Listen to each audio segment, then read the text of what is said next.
Audra Brawley Wallace was born and raised in Birmingham, Alabama, and attended Auburn University, where she earned a Bachelor of Science in Biomedical Sciences, magna cum laude, and was a university leadership scholar. As an undergraduate research assistant, she helped collect data on dietary intake and physical activity levels in rural elementary school children as part of a research study of obesity in rural Alabama. Through some quirk of fate that doesn't cease to amaze me, Audra headed north in 2012 to begin her Doctor of Physical Therapy studies here at MGH Institute of Health Professions.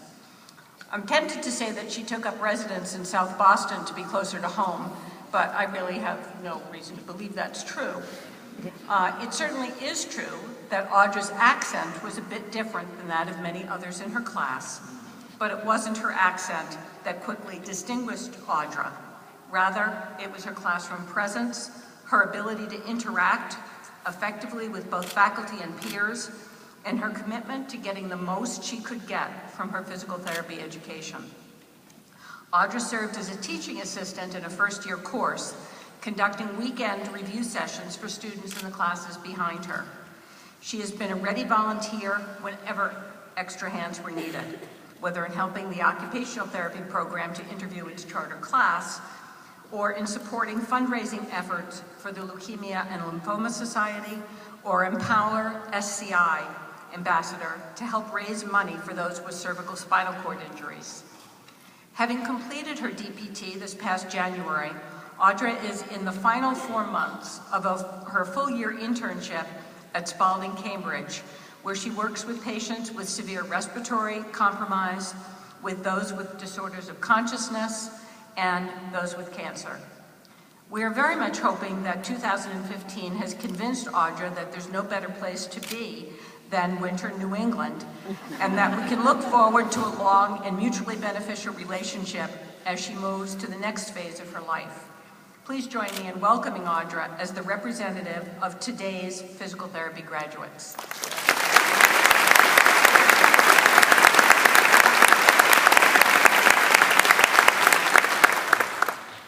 Thank you, Pam, for that very flattering introduction.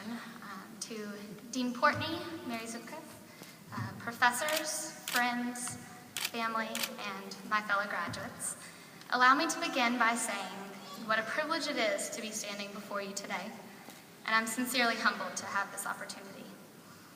Over the last few weeks, I've been trying to come up with what I wanted to share with you.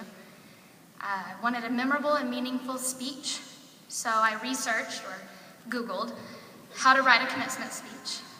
I thought about all the graduations I've been to, and I reflected, you're welcome, about my time here at the Institute. I found that in a commencement speech, you're supposed to share words of wisdom, advice, lessons learned, how to have a happy and successful life. But since I'm one of the youngest people graduating today, I don't know that I have the right to bestow upon you any great wisdom. So I wanted to, when I came to that conclusion, I realized it would either be a very short speech, which y'all know will not happen, or I could look ahead to share with you my hopes for everyone here in attendance. So to our professors, I hope that we not only make you proud, but I also hope that you know just how much you have changed each one of us, personally and professionally. You've molded us from wide-eyed students into hopefully skilled practitioners. I remember one of the first days of class, Mary Ann told us that she would treat us with respect, and she expected the same from us. She said that in a very short amount of time, we'd be her colleagues, not just her students. And this really struck home with me at the time, but even more so now, because with that one statement, I realized that I was no longer just the student I had been all my life, but I was now a future professional. Thankfully, this sentiment was shared by many of our professors, and today I'm honored to be able to call you not only my professors, but also my colleagues. One of the main things that initially drew me to the Institute was that, and has remained an incredible source and influence, was the fact that almost all our professors are still researchers or clinicians. Not a day goes by where I don't stop and wish Anne was there to help me with a patient, or be thankful that none of you were there to see how I just messed up royally.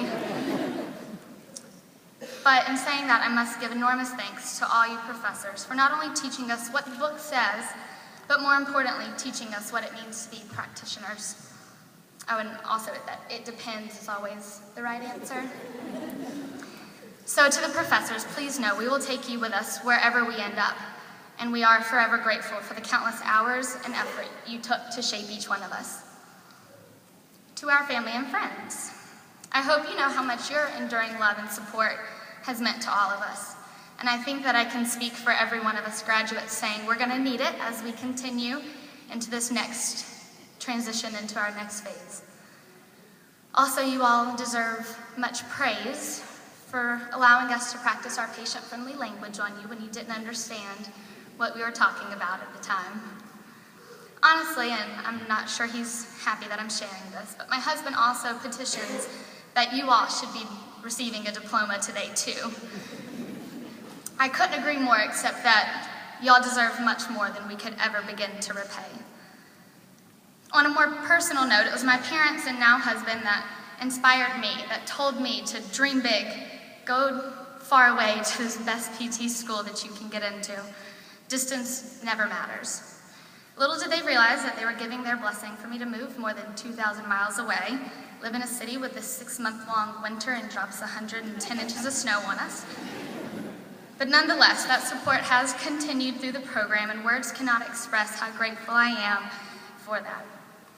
So I hope that all you family and friends know how much your support gave each of us a sense of calm through the early morning classes, followed by the stressful late-night study sessions, and the moments or hours or days of panic where we didn't think we would make it.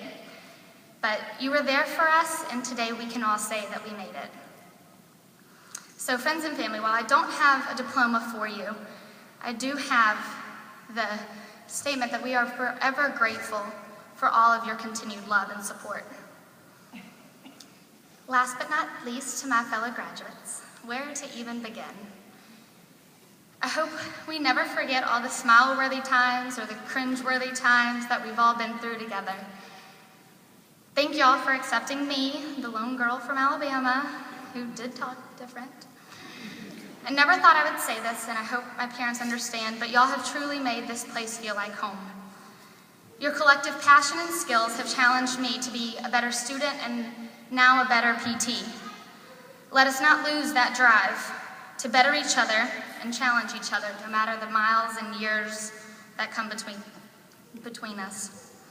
From random kickball games to shockingly colorful dodgeball uniforms, from celebrating the end of finals with our professors to celebrating, well, this isn't quite the stage to reflect on some of the more memorable memories.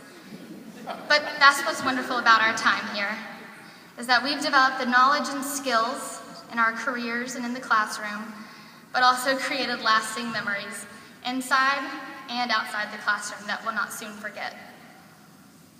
We all came to the IHP from different backgrounds, for different reasons, with different dreams. But no matter our stories, we all share the common hope to better the lives of patients and their families by becoming world-class physical therapists.